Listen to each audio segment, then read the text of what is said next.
Now passage of molecules into and out of cells. कि cell में जो passage of molecules होती है इनटू एंड आउट, कि सेल के अंदर जो मॉलिक्यूल्स एंटर होते हैं और सेल से बाहर निकलते हैं, ये सारी की सारी जो मूवमेंट है ये किस तरह से परफॉर्म होती है और इसमें कौन कौन से प्रोसेसेस इन्वॉल्व होते हैं, यहाँ पर हम उसको डिस्कस करेंगे।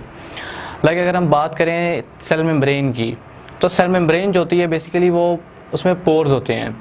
सेल मेम्ब्रेन जो होती है वो सिलेक्टिवली परमेबल मेम्ब्रेन भी उसको बोलते हैं। सिलेक्टिवली परमेबल मेम्ब्रेन उसको इसलिए बोलते हैं क्योंकि वो हर चीज़ को, हर एलिमेंट मटेरियल को अपने अंदर से पास होने की इजाज़त नहीं देती, अलाउ नहीं करती, जबकि वो सिलेक्टिव चीज़ों को, सिलेक्टिव मटेरियल्स को अपने अंदर से पास होने की इजाज़त देती है, उनको अलाउ करती है। इस वजह से उनको कहते हैं सेल मेम्ब्रेन को सिलेक्टिवली परमेबल मेम्ब्रेन, कि सिलेक्टिवली चीज़ों को वो अपने अंदर से पास होने की इजाज़त देती है। अब ये प्रोसेसेस जो हैं ये डिफरेंट तरीक़ों से होते हैं। लाइक सबसे पहले अगर हम बात करें तो सबसे पहले हमारे पास आता है डिफ्यूजन का प्रोसेस।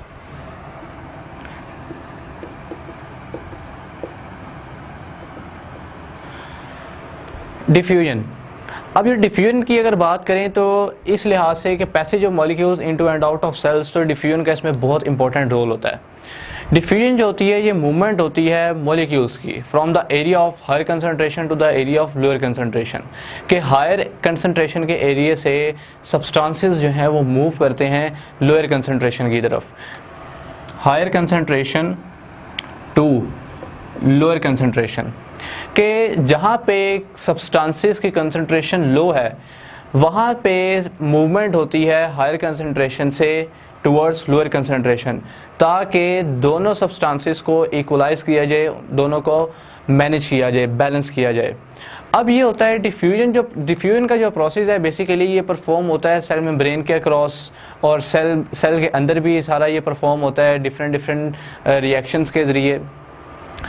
तो अगर हम बात करें अपने बॉडी की, तो बॉडी में जो हमारे डिफ्यूजन का प्रोसेस होता है, अगर हम मॉलिक्यूल्स की बात करें या डिफरेंट यानी जितने भी हमारे केमिकल रिएक्शंस हैं अगर हम उनकी बात करें, तो अगर हम देखें अबव 0 डिग्री, अबव 0 केल्विन, यानी कि एट लीस्ट -273 डिग्री सेल्सियस, अगर हम इस लिहाज से बात करें इस टेम्परेचर के ऊपर, तो हमारी बॉडी में जितने भी मॉलिक्यूल्स होते हैं, जो प्रोसेस और होता है डिफ्यूजन का, वो उस वक्त यानी इस टेम्परेचर के ऊपर मेंटेन होते हैं, इक्विलिब्रियम की स्टेज में होते हैं।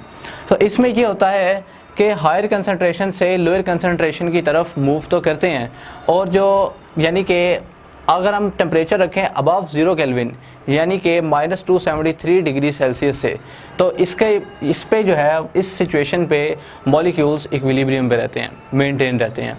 इस तरह अगर हम बात करें किस चीज़ की, कि हमारी बॉडी में डिफरेंट मॉलिक्यूल्स, जैसे ग्लूकोज है, ग्लूकोज की हमारी बॉडी में ब्लड में जो ल्यूमेन है, कैपिलरीज में जो विलाई होती हैं, उसमें जो मूवमेंट होती है ग्लूकोज की, वो भी एक इक्विलिब्रियम में रहती है।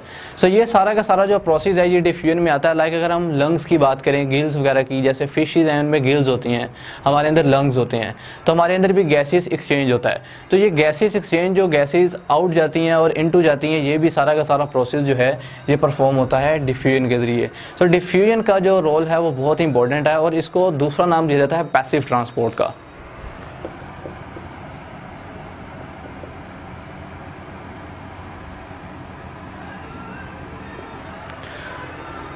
पैसिव ट्रांसपोर्ट, अब अगर हम पैसिव ट्रांसपोर्ट की बात करें तो पैसिव ट्रांसपोर्ट में बेसिकली यही प्रोसेस है कि डिफ्यूजन का, कि इसमें बेसिकली डिफ्यूजन के अगर लिहाज से अगर हम बात करें डिफ्यूजन की, तो डिफ्यूजन में कोई भी एक्सपेंडिचर ऑफ एनर्जी रिक्वायर्ड नहीं होती, कोई भी एनर्जी यूटिलाइज नहीं होती। विदाउट एनर्जी ये सारा का सारा रिएक्शन परफॉर्म होता है। तो यही पैसिव ट्रांसपोर्ट में कि हायर कंसनट्रेशन से लोअर कंसनट्रेशन की तरफ सब्सटेंसेस जो हैं वो मूव करते हैं। Okay, thanks.